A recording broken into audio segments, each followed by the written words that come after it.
우리 간구에 하나님 응답해 주실 줄 믿습니다. 하나님 말씀 보시겠습니다. 창세기 32장입니다. 창세기 32장 21절부터 32절 말씀까지 보시겠습니다. 제가 가지고 있는 성경은 구약성경 48쪽입니다. 48쪽 창세기 32장 21절부터 32절까지 한 절씩 교독하겠습니다. 21절입니다. 그 예물은 그의 앞서 보내고 그는 무리 가운데서 밤을 지내다가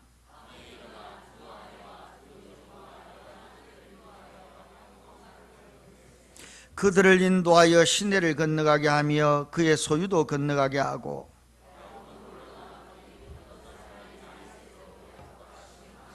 자기가 야곱을 이기지 못함을 보고 그가 야곱의 허벅지 관절을 치매 야곱의 허벅지 관절이 그 사람과 씨름할 때에 어긋났더라.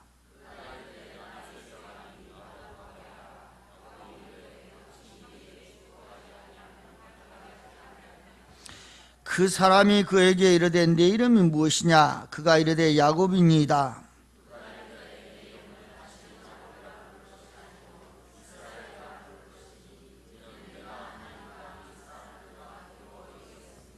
야곱이 청하여 이르되 당신의 이름을 알려주소서. 그 사람이 이르되 어찌하여 내 이름을 묻느냐 하고 거기서 야곱에게 축복한지라.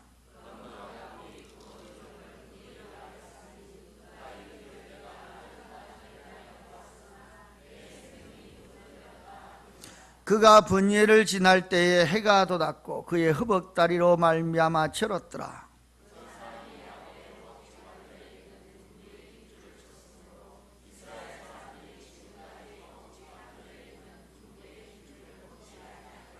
아멘, 아멘.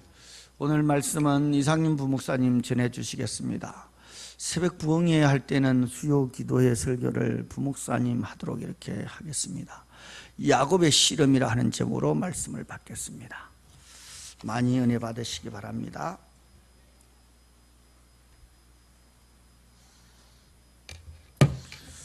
오늘 제목에 나온 것처럼 말씀의 주인공 야곱입니다. 야곱, 그 이름의 뜻이 무엇이죠? 발목을 잡은 자라는 뜻입니다.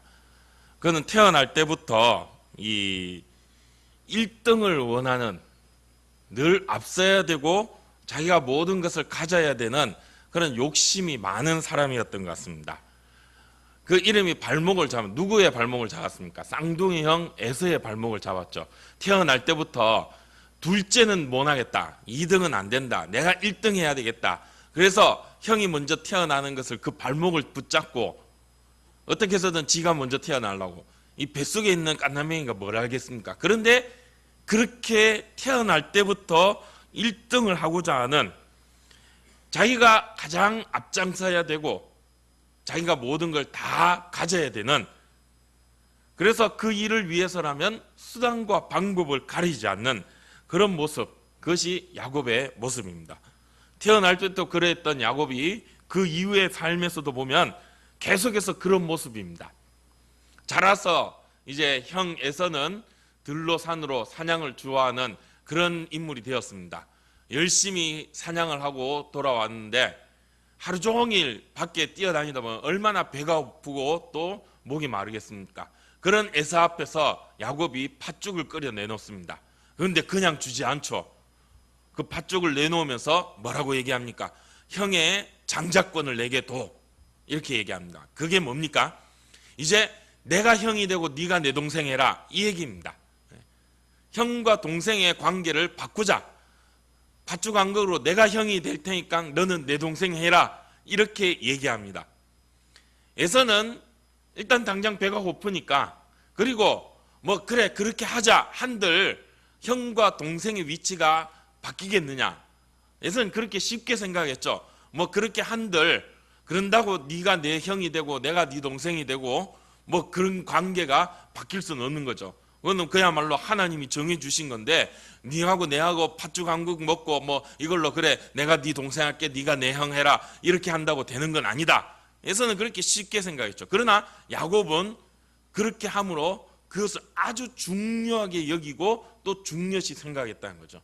그때부터 야곱은 내가 첫째다, 내가 장자다, 그런 생각을 갖고 있었던 것 같습니다. 그러다가 또 세월이 지나 이제 아버지가 나이가 들어 눈도 어둡고 이제 천국 갈 날이 얼마 남지 않았습니다. 그래서 아버지가 이제 이 자기의 모든 이 유업을 아들에게 물려주고자, 특히 장자인 에서에게 물려주고자 하는, 그래서 그 아들 장자 에서를 축복하고자 하는 그런 생각을 갖고 또 그것을 준비합니다. 그래서 에서보로 가서 양을 잡아와라, 그렇게 준비시킵니다. 그런데 그 사이에 야곱이 그거를 눈치채고 자기 엄마하고 둘이 이 손발을 맞춰서 이 아버지를 속이죠. 그래서 자기가 첫째 아들 에서인 양, 눈이 어두워 앞을 보지 못하는 아버지 앞에서 자기가 형 에서 장자인 척을 하면서 장자의 축복을 가로채게 됩니다.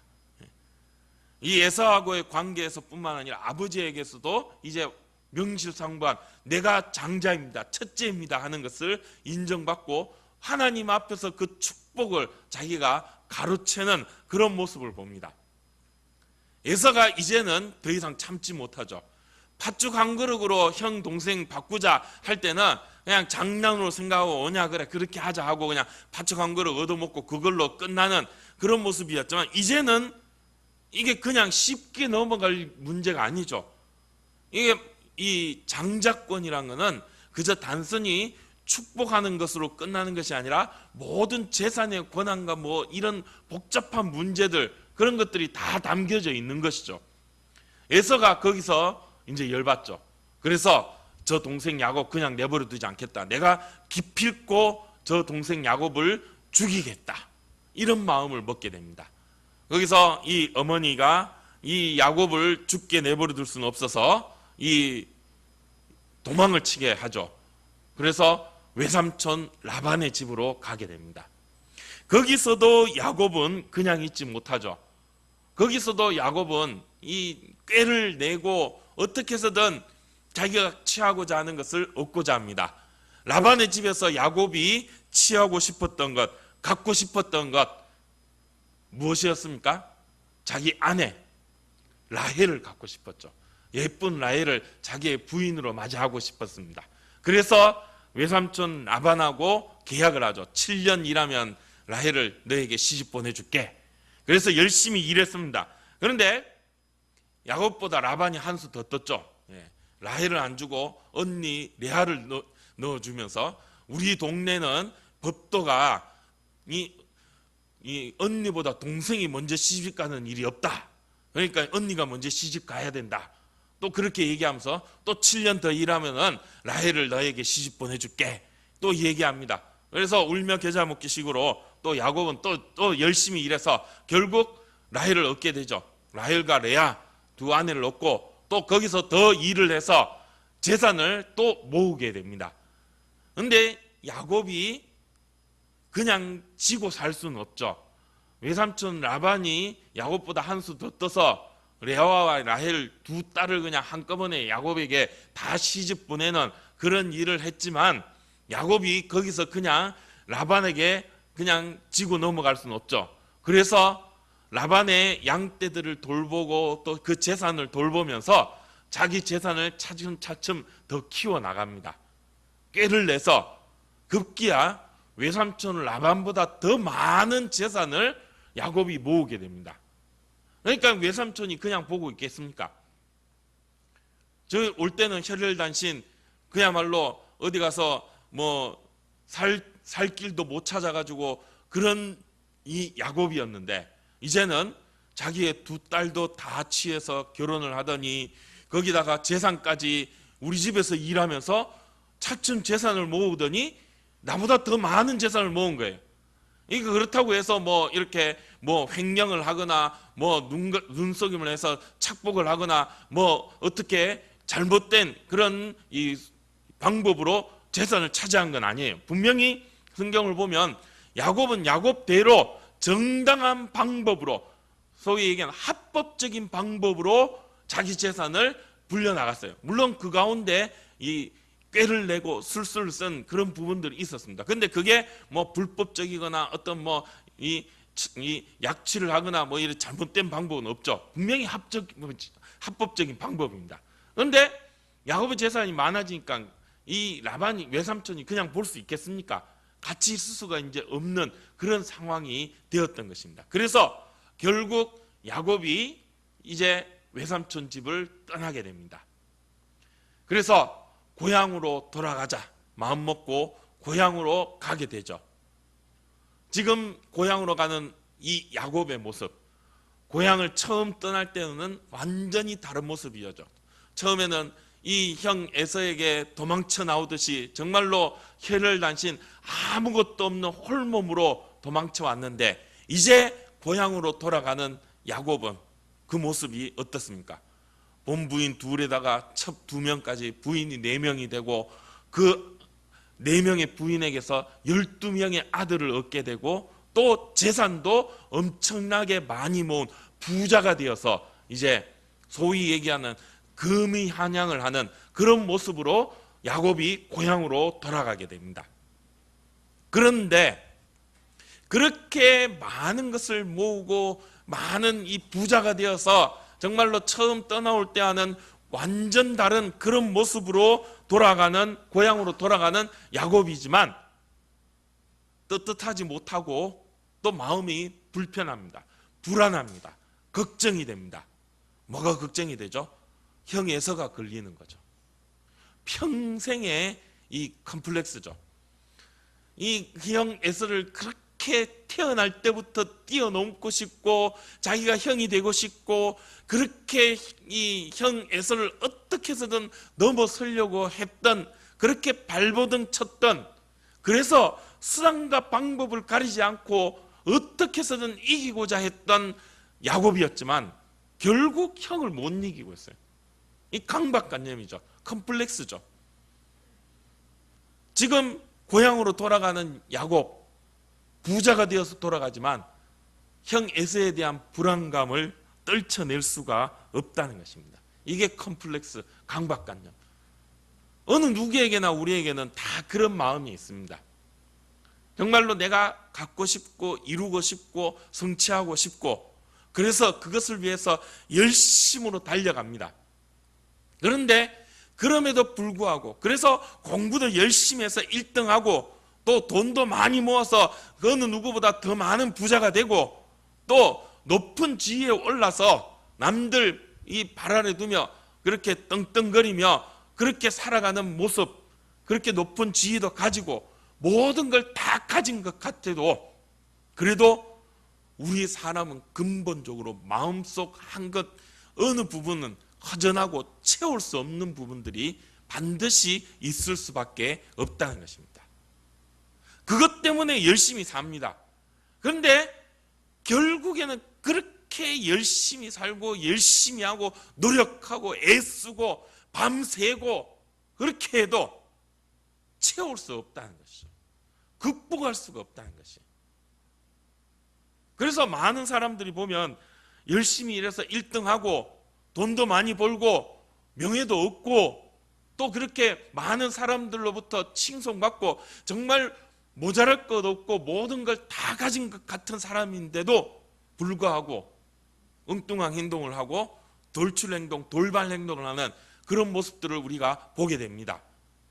뭐 술에 취하든지 아니면 마약을 하든지 아니면 도박에 빠져서 노름을 한다든지 뭐 이런저런 모습들. 그래서 뭐 연예인들 보면 정말로 뭐 돈도 많이 벌고 최고의 위치에 있는데 어느 순간 뭐 무슨 도박을 했다 뭘 했다 해서 뭐 한순간에 나락으로 떨어지는 그런 모습들. 또 재벌들 보면 뭐 재벌 총수들 또 뭐 재벌 2세들 자식들도 보면 뭐 마약을 했니 뭘 했니 뭐 이런저런 사건 사고들을 우리가 접하고 있습니다. 우리가 보기에는 다 가진 것 같아 보이지만 그들도 채울 수 없는 뭔가가 있다는 거죠. 그래서 그런 모습들, 그렇게 스스로를 무너뜨리는 그런 모습들, 극복할 수 없는 우리 가운데 있는 그런 강박관념들이 있다는 것이죠. 그게 우리를 더욱더 열심히 살게 만들지만, 그러나 그것을 인하여 결국에는 채울 수 없는 허전함으로 스스로 무너질 수밖에 없는 그런 우리의 모습들도 있다는 것이죠. 지금 야곱이 그런 상태가 되었습니다. 고향을 떠나 열심히 살았습니다. 그래서 처음 떠날 때와는 전혀 다른 많은 가족들과 많은 재산들을 모아 부자가 되었습니다. 그야말로 모든 걸 다 가졌다고 할 수 있는 그런 야곱의 모습입니다.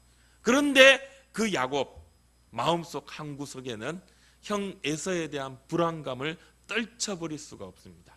고향을 가면서 점점 더 불안한 그 불안함은 더 커져갑니다. 그래서 야곱은 그 형에 대한 불안함을 떨쳐내고자 형이 만약에 나를 죽이려고 달려오면 도망가야 되겠다 이런 생각을 하고 또 꾀를 내죠. 어떤 꾀를 냅니까? 이 가족과 재산들을 떼를 나누어서 앞에 먼저 여러 떼를 나누어서 보냅니다. 그래서 제일 앞에서 치고 무너지면 그 다음 또 치고 무너지면 그렇게 시간을 끌도록 에서가 시간이 걸리도록 시간을 끌도록 만들고 그 사이에 자기는 맨 뒤에 있다가 형 에서가 우리를 치러 옵니다 하면은 도망치려고 한다는 거죠. 이제 뭐 가족도 재산도 다 필요 없고 일단 나부터 살고 보자. 그런 깨를 가지고 이렇게 또 고향으로 가게 됩니다. 그래서 이제 약복 나루에 도달합니다. 요단강이죠. 요단강을 건너가면 고향이고 이 건너편 약복 나루에서 이제 가족들을 먼저 다 보냅니다. 그리고 이제 홀로 남게 되었습니다. 결국 사람은 혼자죠. 나밖에 없습니다. 아무리 많은 돈을 가지고 아무리 높은 지위에 있고 아무리 가족들이 많고 물론 가족들 정말 나에게 소중하고 가장 나와 가까이 있는 그런 나의 피부치이지만 그러나 그 가족도 채울 수 없는 나의 허전함이 있다는 거죠. 결국엔 나 혼자뿐입니다.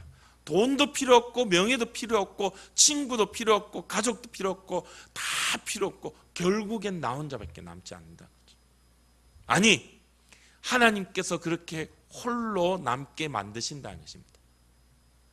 야곱이 지금 약복 강가에 홀로 남게 되었습니다. 지금 야곱의 모습은 처음 그 형 에서의 칼을 피해 도망했던 고향을 떠나오던 그때의 모습과 똑같아졌죠. 그렇게 많은 가족과 많은 재산을 거느린 야곱이 되었는데 지금 이 순간 고향으로 갈 때 이 약복 나루에 서 있는 야곱 처음 고향 떠날 때와 똑같은 모습이 되었습니다. 그때 야곱이 밤을 맞이합니다. 그런데 밤이 되면서 야곱이 오늘 말씀해 보면 씨름을 하게 됩니다. 갑자기 씨름을 하게 됩니다. 어떤 사람과 열심히 막 붙잡고 씨름을 하죠. 그런데 이 씨름하는 모습이 무엇입니까? 이 씨름이 야곱이 뭐 하고 있는 겁니까? 기도하는 거죠. 기도합니다. 하나님 앞에 기도합니다.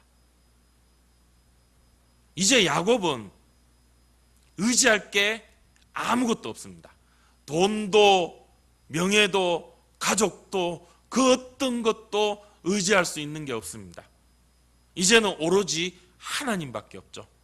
그래서 야곱이 하나님께 매어달려 하나님과 씨름합니다. 참 성경을 보면 참 재밌는 표현, 하나님께서 쓰신 성경이 하나님은 참 유머가 있으신 분 같습니다. 재밌는 표현을 쓰죠. 이 기도하는 모습을 씨름에 비유해서 말씀하고 있습니다. 밤새도록 씨름을 하고 있습니다. 야곱이 붙잡고 매어 달린 거죠. 막 용을 쓰고 씨름을 하고 있습니다. 하나님과 씨름하는 것이죠. 뭐 많은 성경학자들이 이때 야곱이 붙잡고 있는 이 존재, 이 사람이 누구냐에 대해서 많은 의견을 제시합니다. 뭐 천사다, 아니면은 아직 이 땅에 오시기 전에 예수님이시다, 뭐 하나님이시다, 여러 이 의견들을 신학자들이 제시하지만 결국엔 하나님이시란 거죠. 야곱이 하나님과 씨름하고 있다는 것입니다. 이 기도의 모습이죠. 이제는 하나님밖에 없습니다. 그래서 하나님을 붙잡고 씨름을 합니다.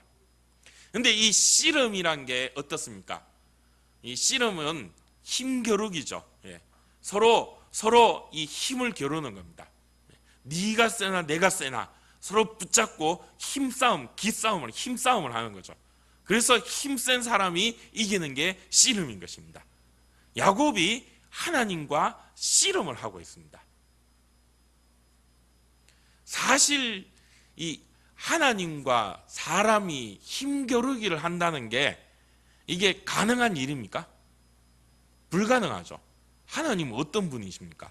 하나님은 전지전능하신 분입니다. 못할 게 없으신 분입니다. 이 세상을 말씀 한마디로 창조하신 분이 하나님이십니다. 그런데 야곱과 하나님이 야곱과 씨름을 해주신, 이거는 그야말로 하나님이 그냥 야곱과 씨름해 주시는 거죠.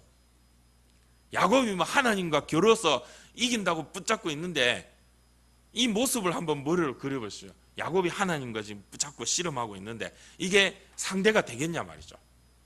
따지고 보면 이 초등학생하고 어른 대학생하고 씨름하는 거와 마찬가지를 할 수 있다는 것이죠.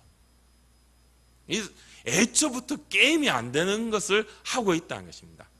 이 씨름, 우리가 흔히 생각하는 우리 민속 씨름 이런 것도 있을 수 있겠지만 이 좀 더 깊숙이 보면, 이 묵상을 해보면 이게 그냥 붙잡고 있는 씨름이 아니라 요즘 이 TV에 UFC라고 하는 격투기라는 게 있습니다. 옛날에는 그냥 복싱 이렇게 주먹으로 이렇게 싸우는데 요즘은 그냥 주먹 갖고 싸우는 게 아니라 씨름도 하고 유도도 하고 막 레슬링도 하고 온몸을 다 써서 그렇게 하는 그런 격투기가 있습니다. 이종 격투기라고 합니다.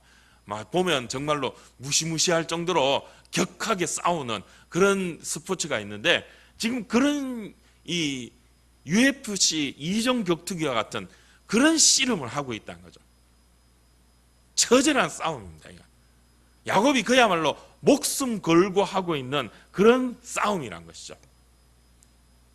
야곱이 그렇게 밤새도록 메어달립니다. 그러니까 이 상대방이 뭐라고 얘기합니까? 이제 해가 뜨려고 하니까 상대방이 이제 나로 가게 하라. 내가 이제 가야 되겠다. 해 뜨니까 이제 밤새도록 했으면 이만하면 됐지. 이제 난 가야 되겠다. 그만하자. 그러니까 야곱이 뭐라 말합니까? 이 26절에 보면 야곱이 이렇게 합니다. 내게 축복하지 아니하면 가게 하지 아니하겠나이다. 이렇게 얘기합니다. 이제 그만하자. 나 이제 간다. 그만하자. 네 그래봐야 내 못 이긴다. 이제 그만하자. 나는 간다. 가야 되니까 놓자. 그러니까 야곱이 난 못 놓습니다. 나를 축복하지 아니하면 나는 절대 못 보내드립니다. 이렇게 버티고 있죠. 근데 여기서 이 축복해달라 하는 이 부분을 우리가 좀 묵상을 해볼 필요가 있을 것 같습니다. 복을 달라는 거죠.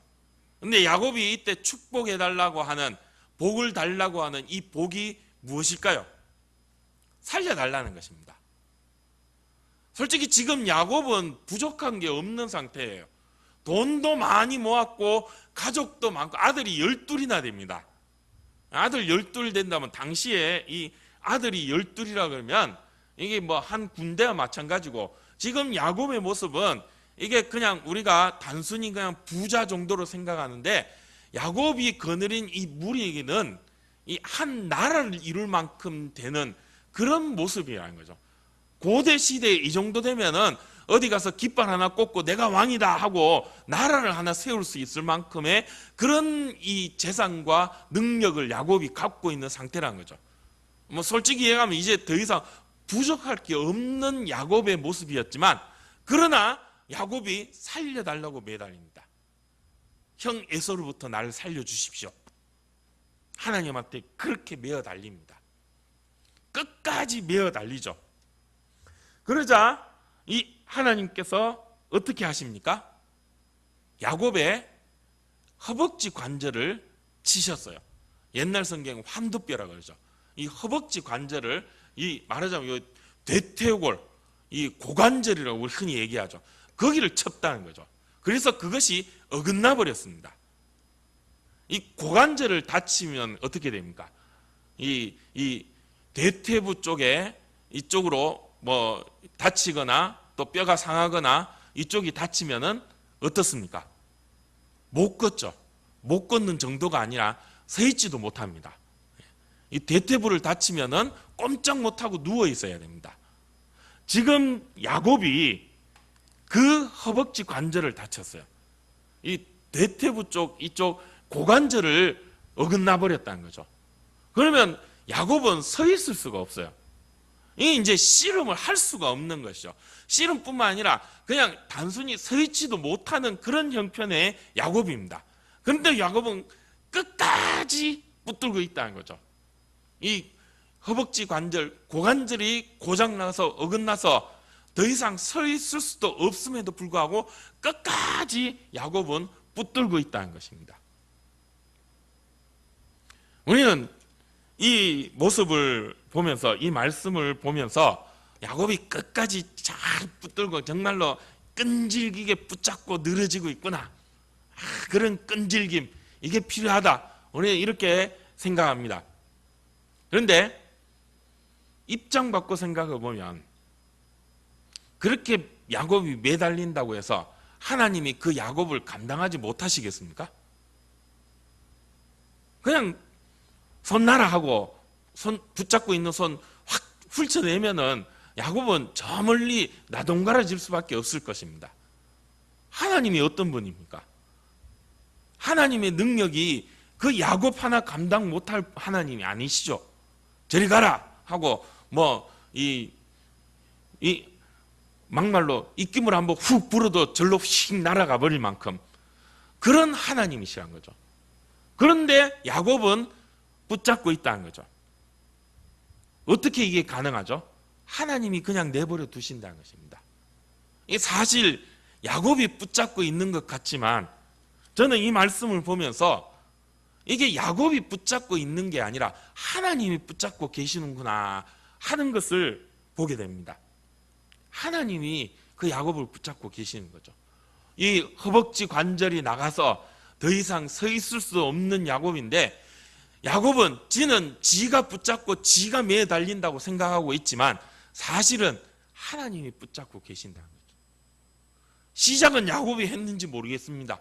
그러나 가면 갈수록 결국엔 하나님이 그 씨름을 주도하고 계신다는 거죠. 이게 기도인 것입니다.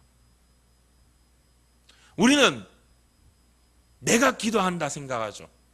네, 맞습니다. 내가 기도합니다. 내가 기도하죠. 기도할 때 우리는 뭔가 부족함이 있고 모자람이 있어서 하나님 앞에 기도합니다. 하나님, 내가 이거 해야 됩니다. 내가 이 깊을 거 이걸 이루어야 됩니다. 우리에게 이거 주십시오. 나에게 이거 해 주십시오. 그렇게 우리가 하나님 앞에 나아갑니다. 사실 우리는 답답해야 기도합니다. 안 답답하면 기도 안 하죠. 그게 우리의 모습입니다. 잘 나가고 편안하고 모든 게 다 갖춰지고 다 좋으면 절대 기도 못하는 게 우리 존재입니다. 그래서 하나님은 우리에게 고난을 주시고 부족함을 주시는지 모르겠습니다. 기도하게 하시려고. 야곱도 그렇죠. 극복할 수 없는 야곱의 컴플렉스가 있었죠. 형이 에서죠. 결국 그 에서 때문에 야곱은 하나님 앞에 메어 달리게 됩니다. 돈도 명예도 가족도 다 필요 없죠. 이제는 하나님밖에 없습니다. 하나님한테 메어 달려 살려달라고 메어 달리고 있는 야곱의 모습이죠.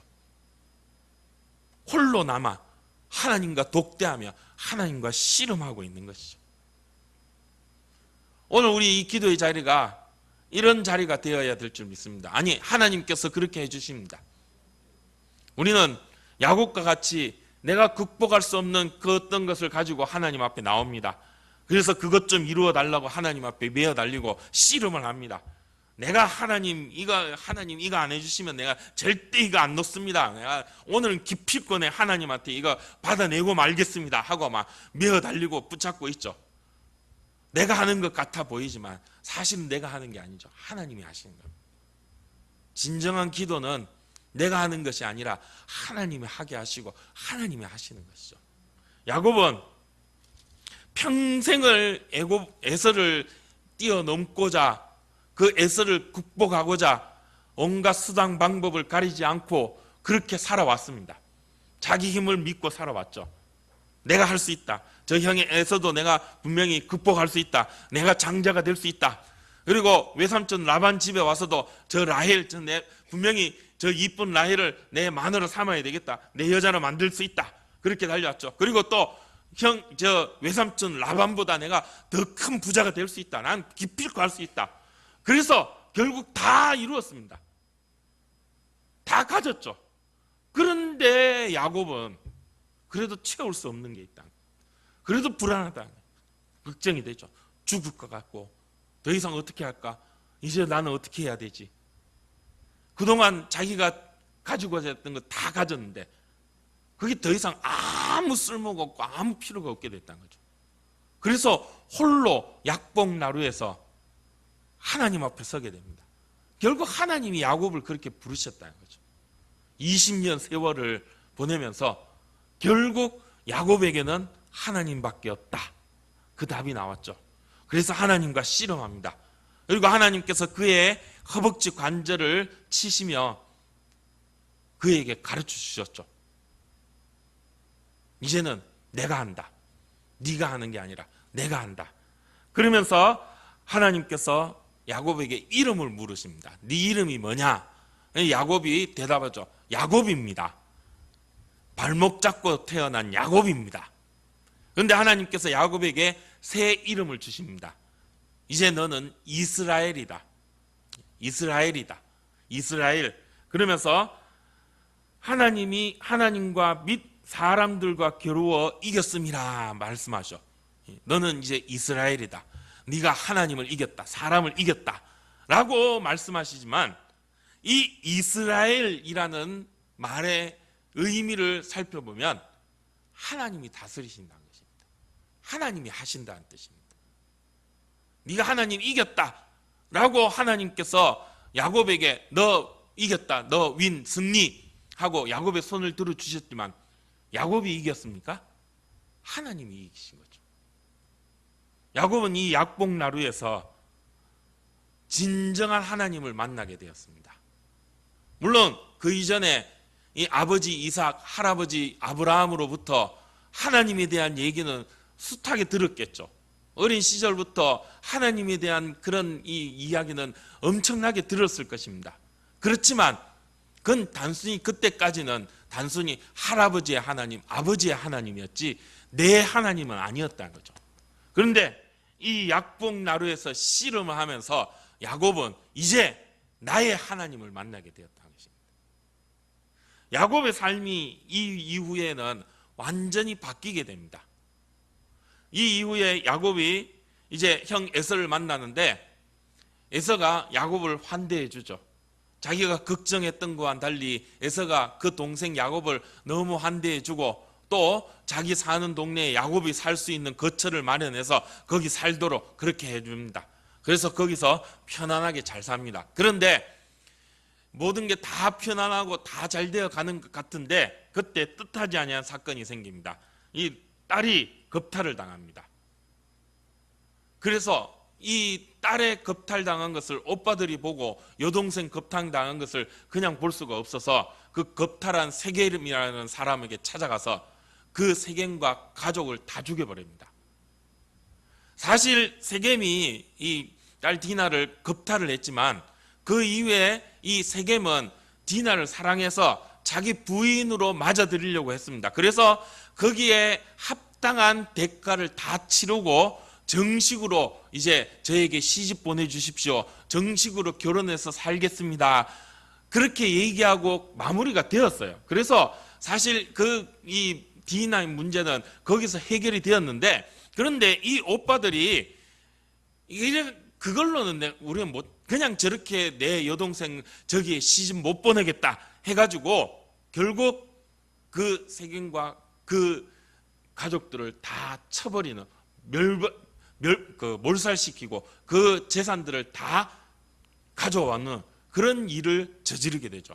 이거는 이 당시 주변 사람들에게 엄청난 이 문제를 일으키고 또 그 죽은 세겜과 친한 주변 다른 사람들도 있겠죠. 그들이 복수하러 올 수 있는 전쟁이 일어날 수 있는 그런 상황이 되었다는 것입니다.